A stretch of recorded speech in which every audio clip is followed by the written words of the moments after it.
No one can tell you how to do it, including yourself.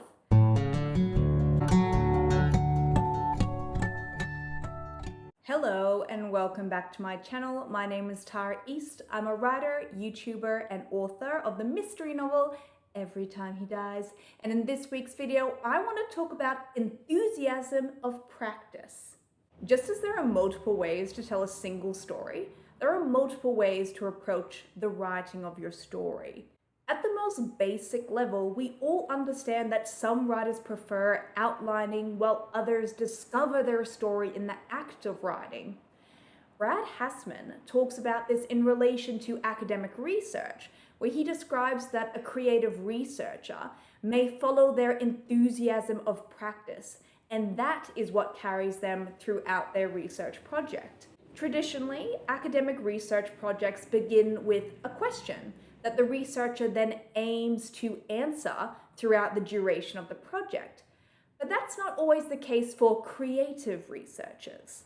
Rather than starting with a question and then using that as a guide, instead, that particular researcher will identify a problem or issue that they wish to explore. They don't know what they're looking for. Instead, they're just getting a lay of the land, seeing what is going on, and then a question usually arises out of it or an argument arises out of it. So how does this relate to your writing?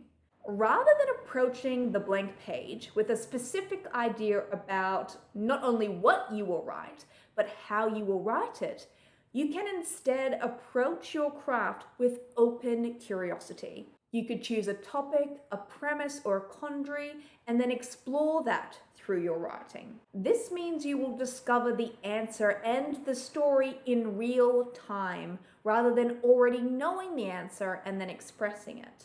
The reason why an enthusiasm of practice is often relevant to researchers is because sometimes you may begin a project without really knowing what the problem is that you're hoping to resolve. And that's a scenario that any writer can relate to, or at least many writers. Obviously, every writer works differently and every project is different. But what this idea gives us is a way to move forward whenever we hit a creative roadblock. For instance, if you're trying to create an outline for your entire novel, but you're struggling to map out a solid middle or ending, then choosing to follow your enthusiasm is one way to get moving again, to get you started. Now, this is an important point. Rather than getting stuck behind the idea that you don't know where this story is going, you can instead let your curiosity lead the way as you discover the answer while drafting. Brad Hassman describes an enthusiasm of practice as something that is exciting, something that may be unruly, unimaginable, or mysterious. Perhaps it is just fun to do. The idea with this approach is that you just pick a starting point and then you allow your practice to carry you forward. Rather than getting trapped, stuck, or obsessed with planning or the planning stage, you instead dive straight into the making. Obviously, whatever comes out of this approach will be totally unique to each and every writer. And there's no guarantee that this method will lead to a positive outcome, but it is one way you can move forward with a project if your creative practice has started to feel stale, or if writing itself no longer feels playful or exciting.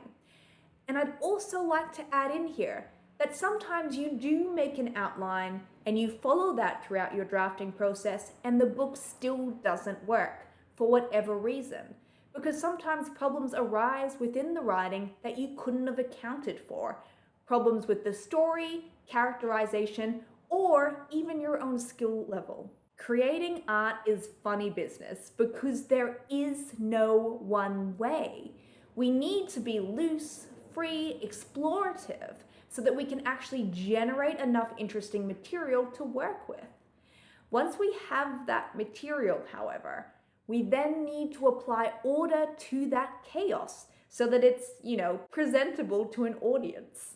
As Henry Moore wrote, I sometimes begin a drawing with no preconceived problem to solve, But as my mind takes in what is so produced, a point arrives where some idea becomes conscious and crystallizes, and then control and ordering begins to take place. The trick is, you need to know when enthusiasm is needed and when order is needed. Using order too early in the draft of a novel or a story could actually limit or stifle your writing. The writer Ann Patchett says that she resists creating outlines or even drafting scenes while she is still developing the novel in her mind. And this is because she believes as soon as she writes something out, it starts to feel fixed. Outlines can be tremendously useful as they act like a safety net that can make us feel secure enough to start writing. We believe that the story is going to work. We've worked out all the mechanics of it. But often, the ideas we create in that space, the space that exists before we start writing, those don't always translate well onto the page. A particular event we map out in that planning stage might not actually feel organic once we start writing, and a plot pivoting decision may no longer feel authentic to your protagonist. These are the types of discoveries that happen once you are in the mess of writing. Some problems can only be discovered and then solved in the act of doing rather than thinking. Believing that you have to have everything figured out before you start writing can easily become a form of productive procrastination. You may think that the endless planning will result in an efficient and smooth writing process later. But we all have to pay the same fee somewhere along the way. The time you invest in outlining may mean less revision later, though not necessarily, and diving straight in may mean that you discover the shape and scope of your story quicker. Again, not necessarily. This stuff is all very messy and unpredictable and unwieldy. And that's the problem with making something out of nothing. No one can tell you how to do it, including yourself. But knowing what tools to use, when and where, can make it a lot easier. Enthusiasm of practice is just one method you can use to get to the end. Now I'd love to hear from you. What do you think about this concept of an enthusiasm of practice? Letting your excitement for a project fuel your creative writing. I'd love to know, so please leave a comment below and share any reflections or experiences that you would like to. Now, if you would like even more writing advice, you can of course check out the other videos on this channel. There's a bunch of them. Or you can head to taraeast.com and dive into the archives. While you're there, be sure to check out my email newsletter, because when you do, I'll send you a free gift. Plus, you'll receive a newsletter in your inbox every Thursday morning, including a note by me, a quote of the week, and some resources that I only share via email. Thank you so much for being here. I really appreciate it, and I hope you like these style of videos. Please let me know if you do. Stay calm, stay safe, and keep writing, because the world actually does need more books.